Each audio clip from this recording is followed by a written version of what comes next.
gravar. Então, na aula de hoje, a temática é do pecador ao louco, né? Como que houve aí o perpasse por essas noções que a gente tem de doença, de transtorno mental, né? Então, fazendo aí uma ligação dos dois textos que eu coloquei para vocês, tanto da história da clínica quanto da história da loucura, a partir desses dois textos, apesar de a história da clínica falar um pouquinho, pelo menos os capítulos que eu passei para vocês, a gente trata um pouquinho mais de uma questão mais médica mesmo, de como que a medicina, de como o diagnóstico clínico e a clínica em si se configura, mas diz também da nossa prática, né? As coisas que eu coloquei lá, o texto que foi passado, né? O Foucault, ele falando da clínica, a gente observa que nós temos uma semelhança muito grande. A clínica psicológica e a forma com que o diagnóstico psicológico se dá, né, como nós o exercemos, e o contato que nós temos com o paciente, a forma com que a gente entra em contato com os pacientes, tem muito a ver também com a forma com que se configurou a clínica em medicina, a clínica médica, né? Então, para iniciar, a gente sabe que a forma com que os doentes são tratados, né, nos dias atuais, não é de hoje. Não foi uma coisa que foi pensada, esse tratamento que é mais humanizado, etc. Não foi pensado de hoje. E não só o tratamento humanizado, né? Falando, por exemplo, do tratamento com base nos sintomas, na sintomatologia, com base no que você está sentindo, e a partir disso a gente vai te passar um medicamento, né? Isso não é de agora. Isso não foi, a medicina e a história clínica não foram configurados dessa forma de sintomatologia, de buscar o órgão, de buscar ali o que está doente no corpo, né? E aí a gente vai falar do surgimento do saber médico, dessa questão de doença e cura.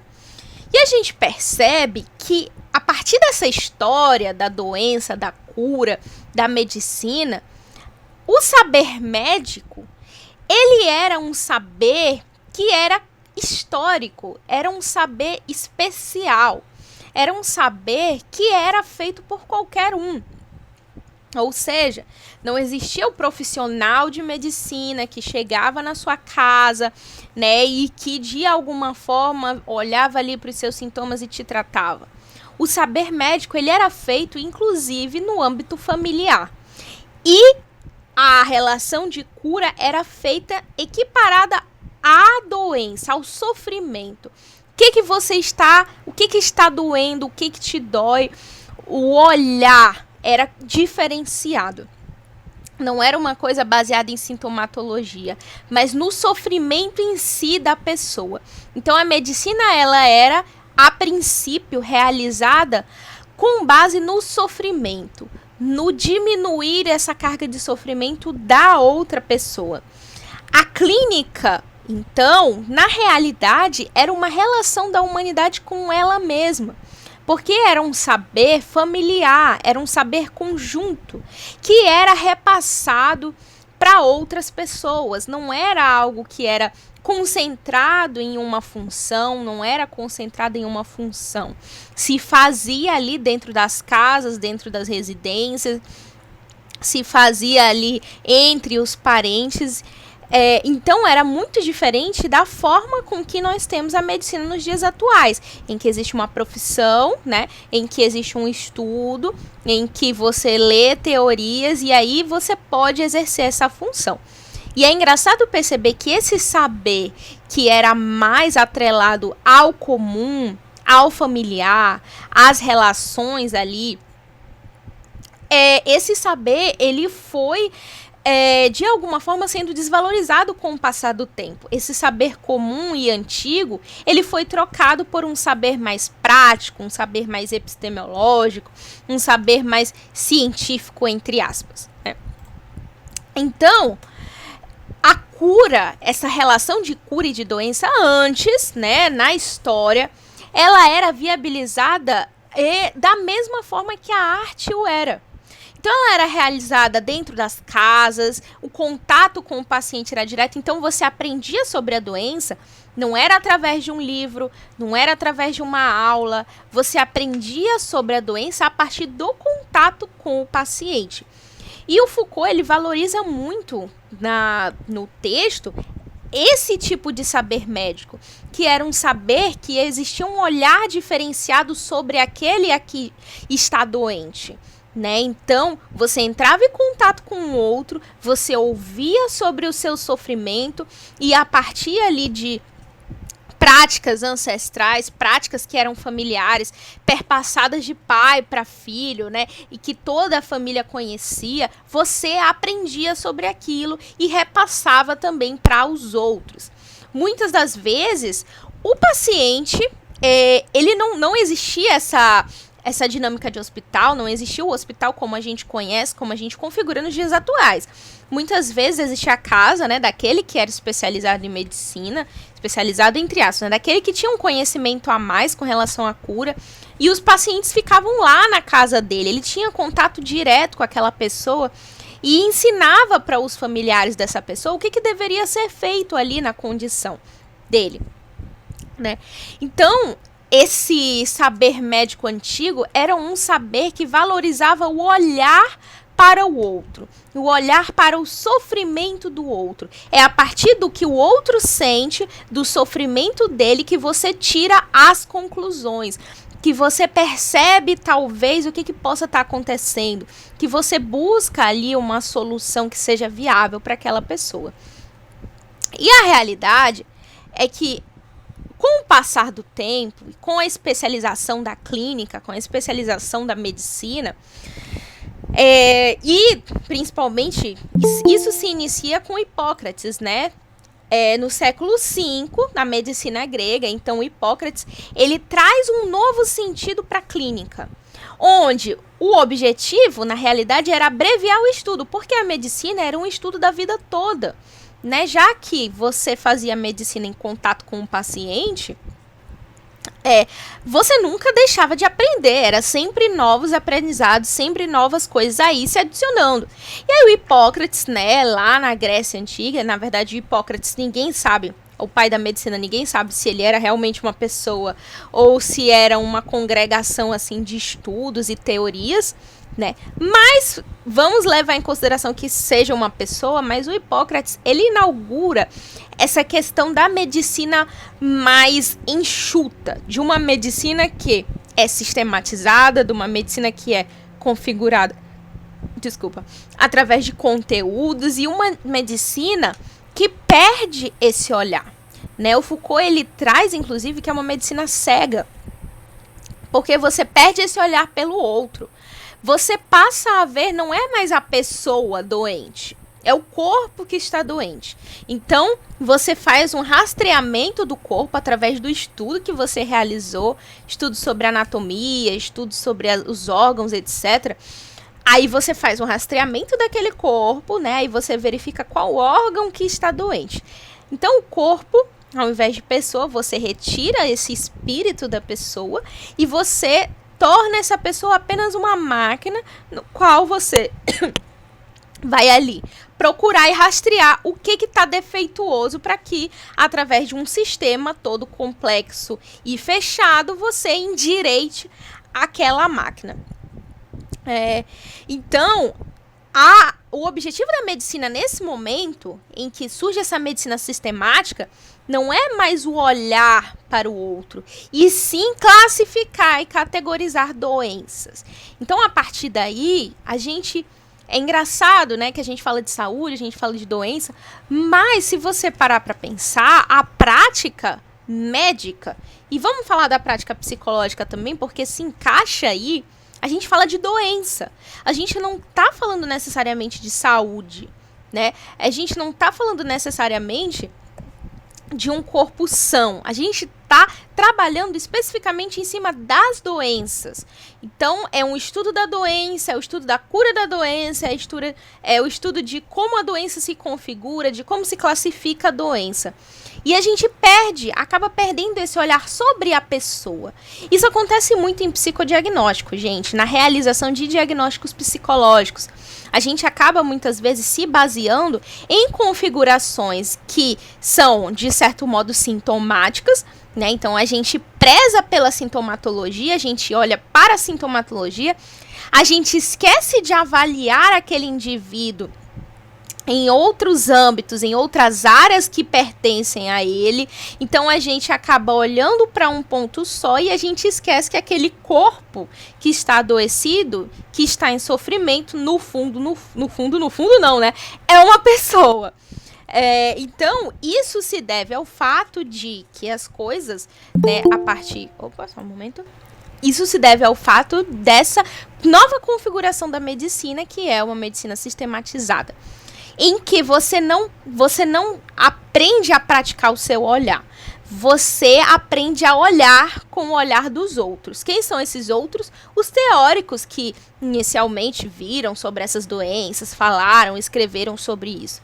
Então você treina o seu olhar com base no olhar do outro, mas você não aprende a ter um olhar próprio sobre essa questão, sobre esta pessoa.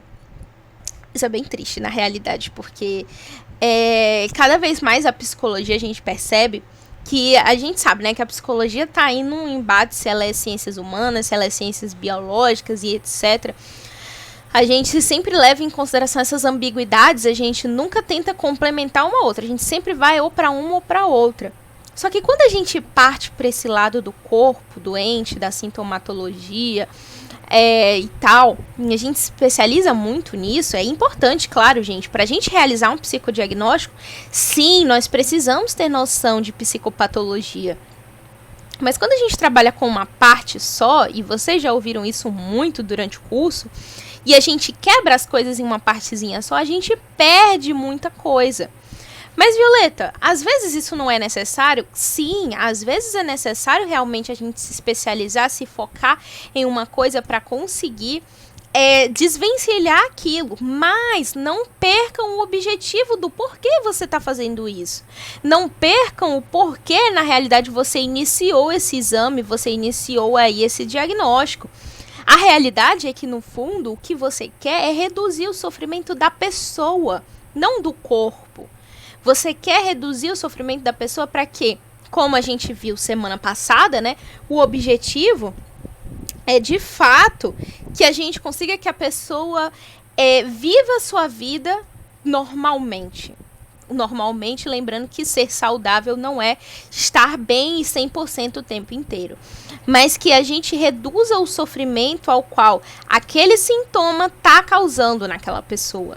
Né, na pessoa, em seu contexto, em sua vida.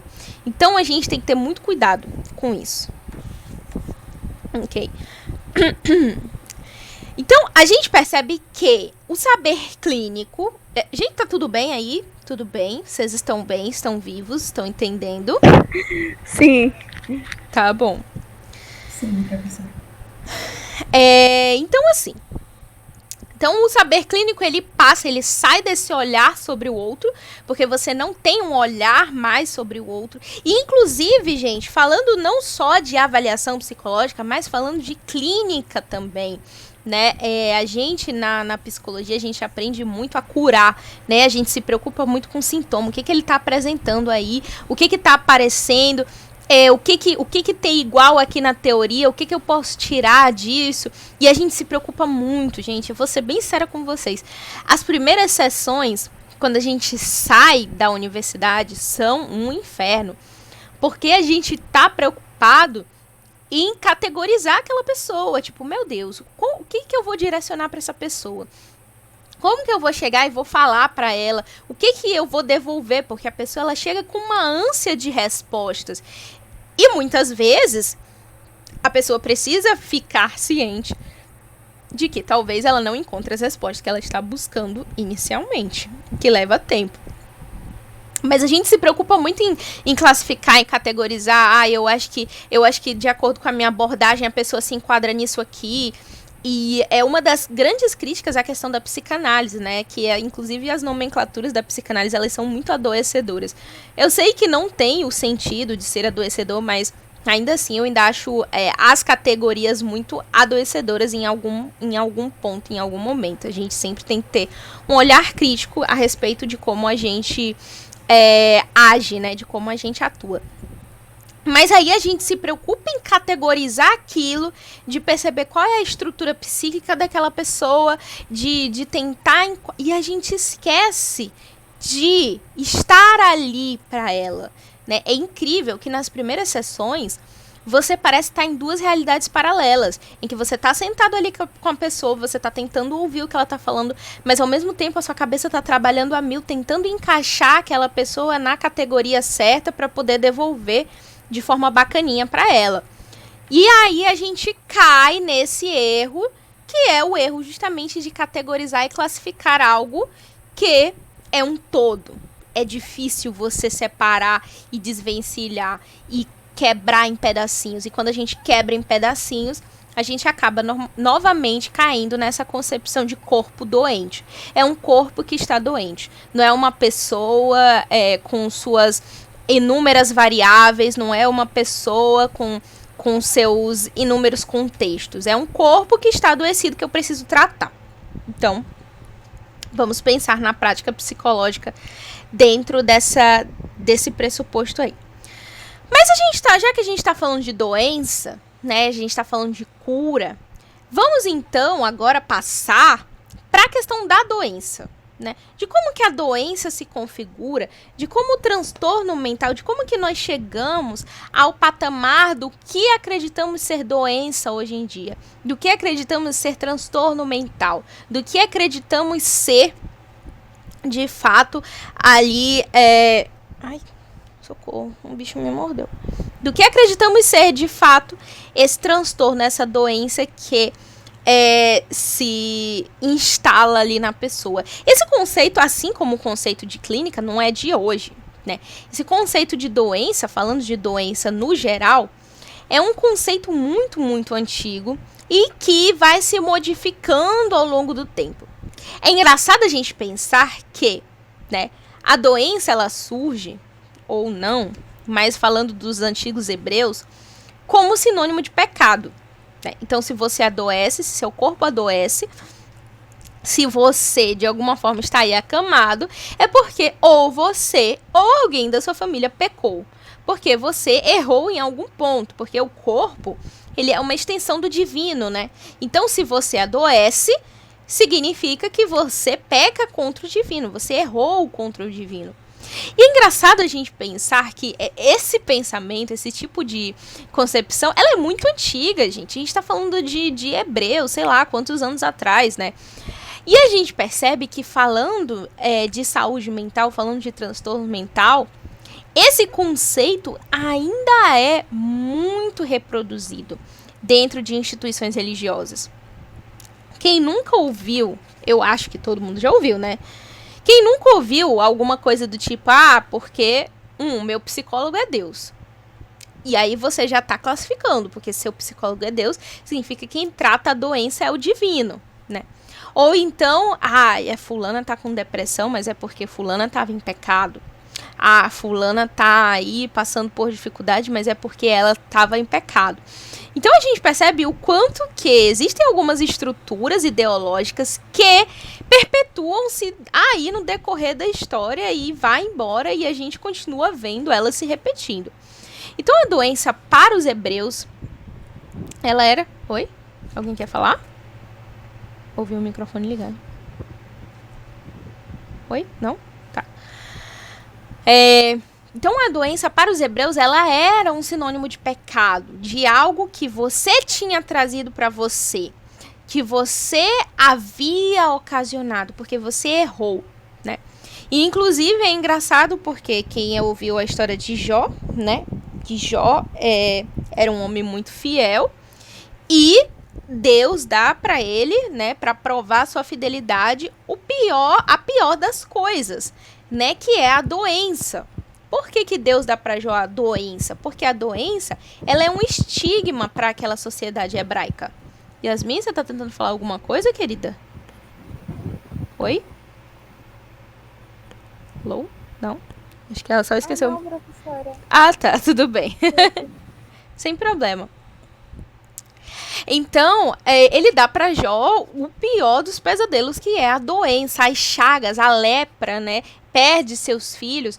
Mas por que a lepra? Por que a doença? Justamente porque a doença ela era sinônimo de falta de moralidade, né? A doença era o pecado.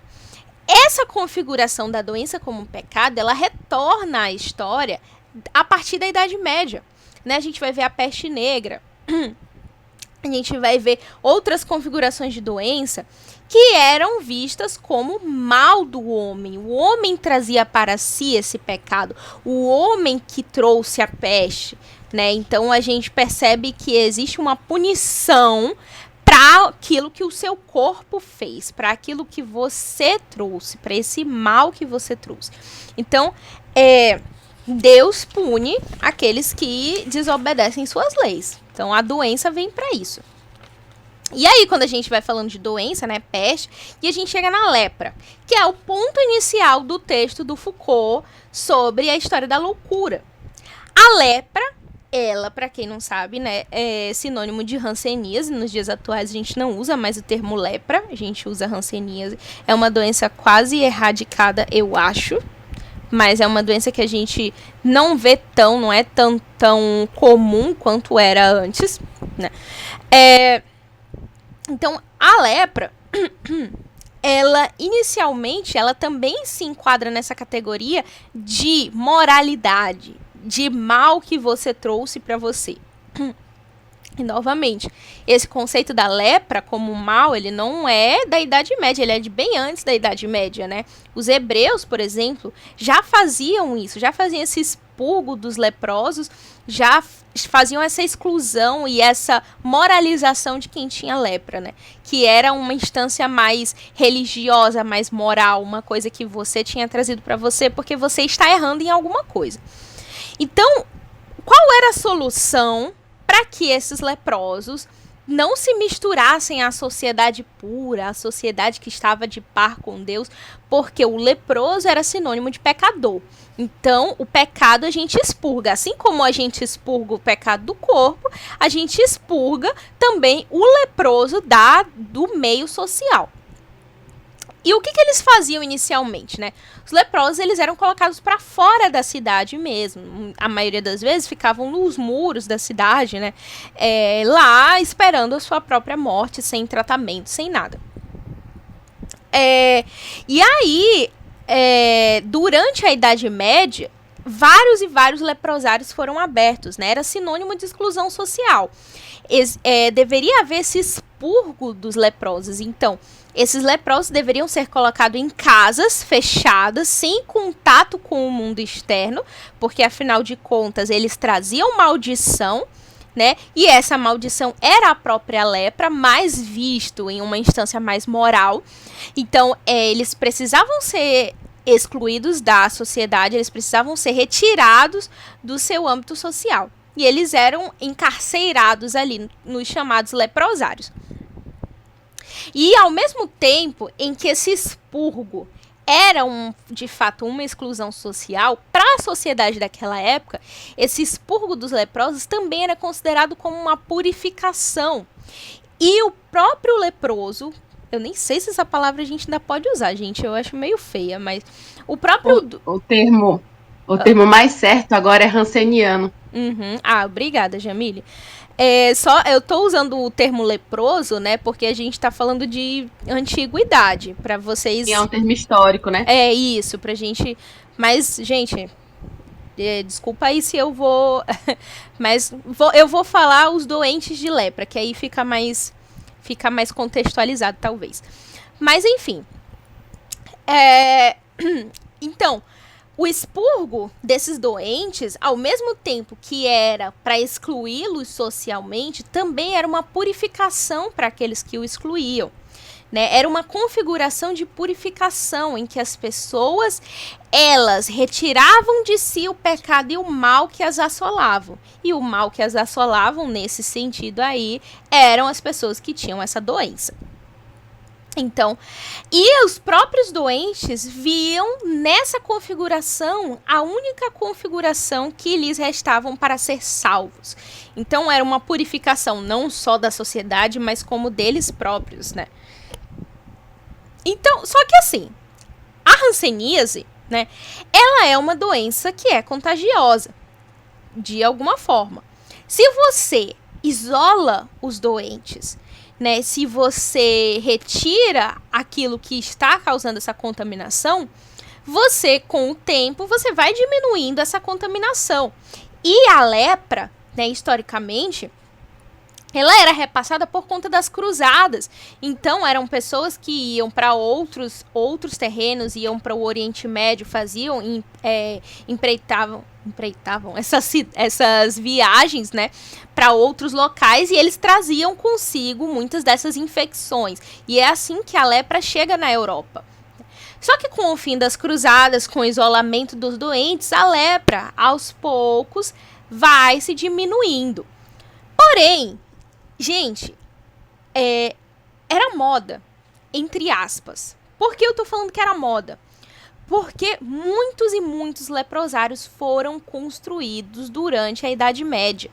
Muitos mesmo. Eram instituições muito grandes que recebiam donativos do rei, que recebiam donativos de instituições religiosas, que recebiam donativos, inclusive, da própria sociedade, justamente porque eles viam nessa exclusão, né, dos doentes de lepra, eles viam nessa exclusão o próprio expurgo e purificação. Então, muitos deles pagavam, né, davam ali um tributo para auxiliar na construção desses leprosários. Então, tinha muito, gente. Era muito leprosário.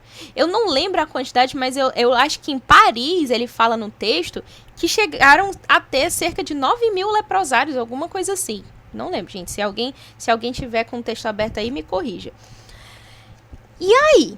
O que a gente faz com esses leprosários? Já que agora os doentes estão começando a diminuir. E outra, não é só o espaço físico que está vazio a partir daí. Não é só isso. Não. Não é só isso que está vazio. O espaço moral do leproso, da lepra, também está vazio. Por quê? Novamente, a pessoa que tinha lepra, ela era considerada pecadora. Né, o que precisa ser excluído, o que se tem medo, né? Porque é aquela coisa, se você peca, se você faz algo errado, se você sai da linha, você adoece. Se você sai da linha, se você é um pecador, você tem uma doença aí que vai te acompanhar pelo resto da vida. Então, esse lugar de medo, de amedrontamento, esse lugar de que alguém precisa tomar esse local de figura ruim, de figura de pecador, de expurgo, de exclusão. Por quê? A lepra diminuiu. Os contaminados são poucos. Não dão conta nem só do espaço físico, mas também do espaço moral e ideológico em que esses doentes estavam colocados. E agora? O que a gente vai fazer? Quem é que a gente vai botar no lugar dessas pessoas? E aí vem o louco e a sua loucura. Porém, não é bem assim. Não é de uma hora para outra. Não é, acabaram os leprosos, vamos tacar os loucos nos leprosários, vamos transformar as coisas no hospício e é isso aí, interna todo mundo. Não. Antes de os loucos assumirem esse papel, essa instância moral de exclusão, os primeiros que assumiram isso foram os doentes venéreos, né? Os doentes de doenças sexualmente transmissíveis. E, logicamente, né, pensando de acordo com o pensamento da Idade Média, a gente pensa que doenças venéreas e tal, né, moralmente, provavelmente não era uma coisa muito aceita, era um negócio que era um tabu. Até os dias atuais ainda é. Então, imagina pra lá, devia ser um tabu muito grande, então acho que o local faz sentido, né, já que é pra falar de substituir uma instância moral por outra. Porém, o que acontece? Os doentes venéreos, eles eram tratados com um medicamento. a partir de um momento da história, os doentes venéreos e as suas doenças não serão vistas mais tanto com uma instância moral, e sim como uma doença mesmo patológica do corpo que é tratada através de determinadas substâncias.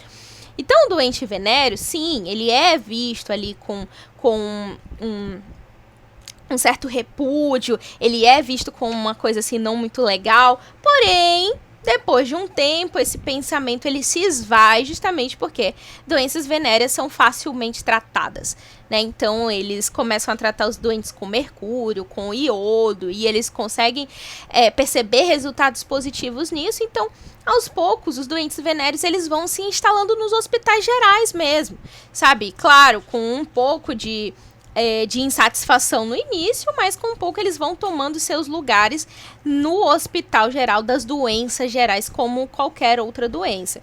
Então a gente percebe que não, essa transição entre a instância moral e exclusiva, que era do leproso, ela não passa diretamente para o louco, não é uma coisa que vai assim de uma hora para outra. Então, para a gente conseguir compreender como que a gente chegou nessa instância aqui, nesse aparato de loucura, como precisa ser preso, precisa estar encarcerado, e ele assume esse lugar do leproso como algo que deve ser excluído, a gente precisa entender um pouquinho o aparato histórico de como que se configura a loucura aí no decorrer dos séculos. E aí, primeiro a gente fala da Alta Idade Média, né? Entre os séculos 5 e 10. A loucura na Idade Média... Oi? Conheceu a colônia... Nossa, que bacana, gente. Sim, Jamile, isso é muito, muito sério. Porque, enquanto eu estava planejando e fazendo o meu roteiro dessa aula, eu fui dar uma pesquisada sobre essa questão dos leprosários, sobre como eles se configuraram, e a história deles no Brasil é muito recente, sabe? Eu acho que tem um que eu tava vendo que comemorou aniversário recentemente, uma colônia que comemorou 91 anos. Então, uma história que a gente tá falando de Idade Média, mas a gente tá falando de atualidade, sabe? É você pensar que as pessoas que tinham hanseníase eram expurgadas e trancafiadas no século passado no Brasil. Mas a gente percebe que a história da loucura também ainda é muito recente no Brasil, né? Falamos, por exemplo, como é que é, gente? O negócio, eu esqueci o nome, que é bem famoso, que todo mundo já ouviu falar, todo mundo já deve ter assistido o documentário do Holocausto Brasileiro. É o de Barbacena. Isso, de Barbacena. Que é uma história que gente, é de agora, sabe? Não faz 100 anos, eu acho. Não faz 100 anos, sabe? Então, a gente perceber em como as ideologias que são de séculos e séculos atrás, porque a gente está falando de Idade Média, século X, sabe? Alta Idade Média. E a gente está visualizando em como que essas coisas se perpetuam e vão se perpetuando através... Muda-se somente as configurações, né? Muda-se somente a forma com que elas se apresentam, mas continua a mesma coisa. E é isso que a gente vai ver no filme que a gente vai assistir daqui a pouco. Eu achei assim muito parecido, né? Até porque os dois locais ficam em Minas, a colônia de Santa Isabel também. Uhum. E a coisa que mais me chocou foi que eu descobri que as crianças elas eram separadas dos pais assim que elas nasciam, né? Sim. Muitas vezes quem fazia esse intermédio eram as freiras da igreja. Então as crianças eram tiradas das mães, na maioria das vezes não tinha nenhum cadastro, um protocolo, para caso essas mães tentassem buscar esses filhos depois, descobrir onde eles estavam. E aí, a moça que eu conheci lá, na verdade, ela é filha adotiva de um casal também de hansenianos, né? Agora, né, curados, mas ela nunca descobriu quem são os pais dela, porque ela foi tirada da mãe na época que ela nasceu bebezinha. Nossa. E aí a cidade toda era preparada justamente para fazer essa divisão. E as pessoas com lepra, elas eram treinadas para assumir os postos, né?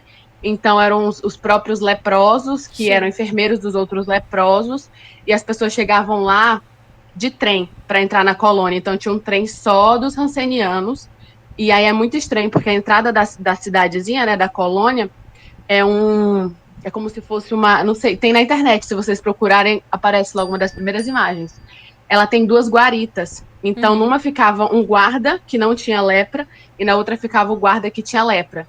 Então, dependendo de se você era doente ou não, quem te acolhia era uma pessoa diferente e você era encaminhada para outro local da cidade. É bem chocante, assim, de ver. Sim, eu tava lendo a história de um senhorzinho, né, que ele foi paciente, eu não lembro se foi do Santa Isabel, mas acredito que não, acho que era de outro.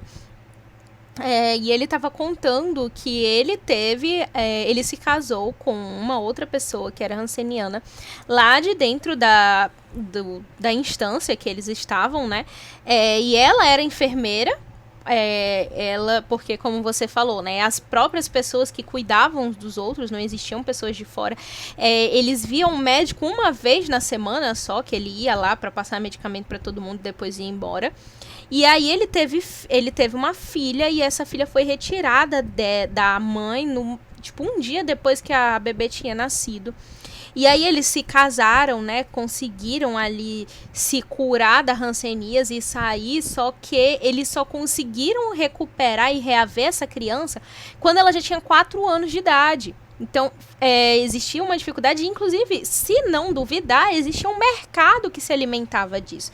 A gente vai ver a história de Barbacena, né, se vocês forem olhar, existia um mercado que se alimentava da pobreza e da exploração do outro ali, né? O mercado de cadáveres, mercado de ossos, mercado inclusive de crianças, que as crianças que eram ali concebidas também eram destinadas para outros pais. Então é uma história recente, gente. É um passado recente. E isso é bem triste, é envergonhante. E na realidade é muito recente de agora, sabe? Quanto que a gente não escuta que a gente deveria, sim, ter um hospício? Quantas vezes a gente não escuta que a gente deveria ter um encarceramento para os doidos que vivem na rua? A gente deveria ter um local para encarcerar essas pessoas, para elas não ficarem andando por aí e tal, somente porque elas incomodam a vista das outras pessoas. Então é um passado que nos persegue até agora, em 2021. Né? Mas nem sempre foi assim. Nem sempre a loucura na história é vista com um olhar de negatividade. Nem sempre a loucura foi vista como algo que deveria se expurgar e se isolar do resto do mundo. Então, um exemplo da Alta Idade Média. Na Alta Idade Média, a loucura ela era vista com curiosidade, com um certo fascínio, né? Ai, desculpa, gente, tô com refluxo. A loucura era vista com um certo fascínio. As pessoas consideravam os loucos como peregrinos, sabe? Em busca da razão. Era simbólico. Inclusive, na Alta Idade Média, né? E até, a gente vai ver isso até o Renascimento, século XV e XVI, o que se fazia? Se colocavam várias pessoas que eles consideravam alienadas, né? Loucas, dentro de um navio e mandavam essas pessoas embora. E parece ser somente algo da exclusão social, né? Parece ser algo só para tirar eles da cidade e se livrar deles, mas não era só isso. Essa nau dos loucos, né, como eram chamadas, elas eram simbólicas, porque era como se eles estivessem mandando esses alienados, esses loucos, em busca da sua própria razão. Né, porque a loucura, de certo modo, ela era um perpasse, ela era uma passagem para se chegar à verdade, para se chegar ao conhecimento. Então, quando esses loucos eles eram despachados da cidade, colocados dentro de um navio e mandados embora, era nesse sentido, era como se fosse quase uma metáfora, né? Então, você vai em busca de outras terras, em busca do seu saber, da razão. E eu coloquei aqui uma imagem que ela é muito simbólica. Ela é uma imagem renascentista, tá? Século XV, XVI, de um autor chamado Bosch. E o nome da imagem é Nau dos Loucos. E eu queria que a gente analisasse essa imagem, porque ela é uma imagem que representa muito essa visualização da loucura, inclusive no Renascimento. Por quê? A partir do Renascimento, né, a loucura ela não vai ser vista mais como um algo fora, externo, extremo, uma fantasia. A loucura ela vai ser vista como uma devassidão do próprio ser humano. Então a loucura faz parte da natureza do homem e a loucura é como um dos outros 7 pecados capitais e também faz parte da natureza do ser humano. A loucura expõe essa natureza do ser humano, né? Olha só, não sei se dá pra ampliar, deixa eu ver. Não dá pra ampliar. Poxa. Mas assim, vamos analisar essa imagem aqui. Olha só, o que vocês veem aqui nessa imagem, gente? Gente? Alô? O que vocês estão... O que vocês conseguem interpretar a partir dessa visão aí, dessa visão inicial da imagem? Gente, não é retórica não, a pergunta, tá? Meu Deus, eu tô tentando entender. Eles estão bebendo comendo, sei lá, alguma coisa. Né?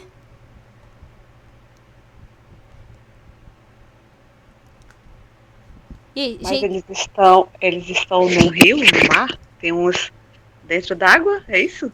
Aí tem um barco. isso. Eles estão dentro do mar, eu acho que é mar, né? Sim. O que mais? Aí tem um alimento ali na frente, né? Na mesa, uns pedindo, Uhum. outros cantando, tocando. Uhum. A Ana Beatriz falou que eles estão festejando. Tem música, isso. Estão cantando aqui, né? Verdade, eu estou. Que mais, gente, que vocês observam aqui, que vocês conseguem observar nesta imagem? Parece que tem umas pessoas tentando comer, tipo, as migalhas ali, ó, embaixo do prato. Eles estão mesa. pedindo, né? Que eles estão aqui com a vasilhinha. Gente, a gente vai ter que mudar pra outra sala, tá? Só um momentinho. Mas continuem visualizando aí essa imagem, que a gente vai continuar na nossa análise.